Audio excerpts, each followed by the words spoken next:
So, welcome, friends. Good morning, good afternoon, good evening from wherever you're joining. Thanks for joining. Today, we have an exciting session with my friend Paul Wilkinson.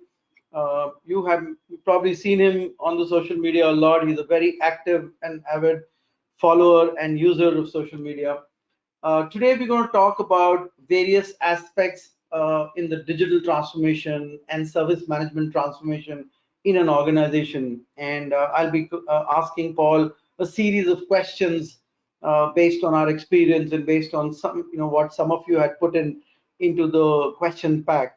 So we will expect Paul to respond to that. So thank you, Paul, for joining.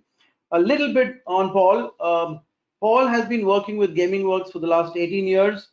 He has helped develop a lot of good stuff, content for Gaming Works, and he's one of the designers for the Mars Lander game, and we'll talk a little bit about that game as well.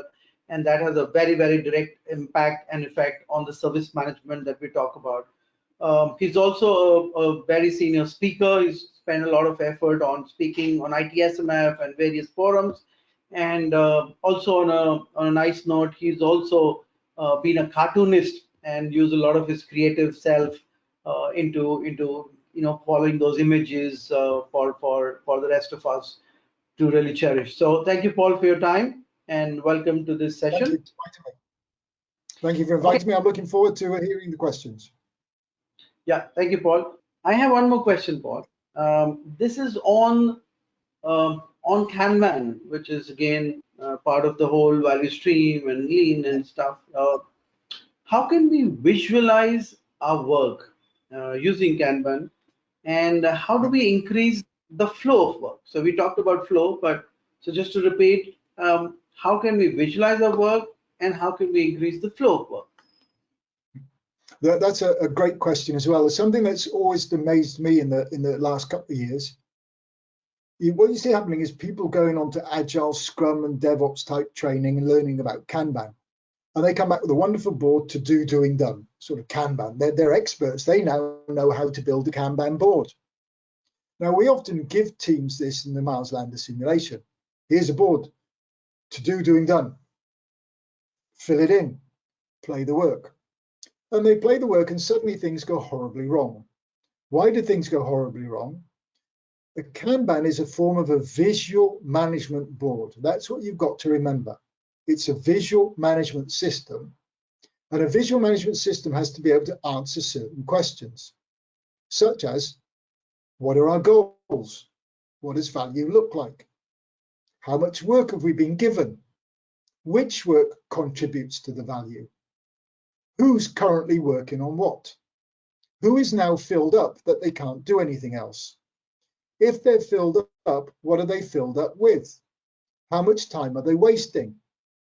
If they're filled up and they have to stop doing something, which work can they let go of? Which work could they release?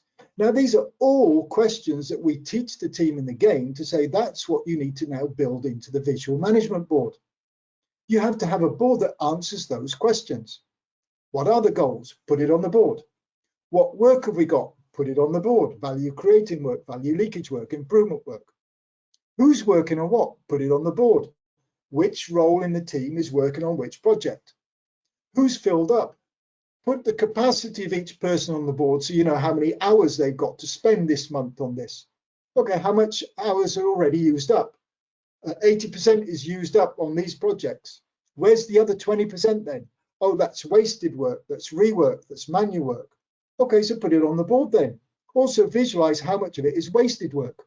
So you can see every time you ask a simple, logical, team-related question, what awareness do you need to be able to make decisions? It's all about creating situational awareness to make rapid decision makings based upon flow of work and value. We come back to it all the time, flow and value. So let the team build their own board. It should be a board by the team, for the team, to enable the team to manage their value and their flow, and allow them to instantly show somebody else if they need to escalate, look, here's the situation, look, these are the choices we need to make, which one should we do? If the board doesn't contain the information to enable the decision making, then either you need to add something to the board or provide some sort of supporting information when you invite people to the board. So these are ways that teams need to build the visualization themselves. And that's why it also comes back to one of the core guiding principles: collaborate and promote visibility. Get the end-to-end stakeholders together to collaborate to say, what visibility do we need to manage value, to manage flow? And how can we visualize that? Either on a board or in an end-to-end system with dashboards and pop-up menus and escalation mechanisms. Yeah, thank you, Paul. What I hear you and I hear other people, I think the guiding principles are not just for ITIL 4, I think is for life, the kind of principle. So yeah, it kind of fits into a lot of situations. So thank you for that.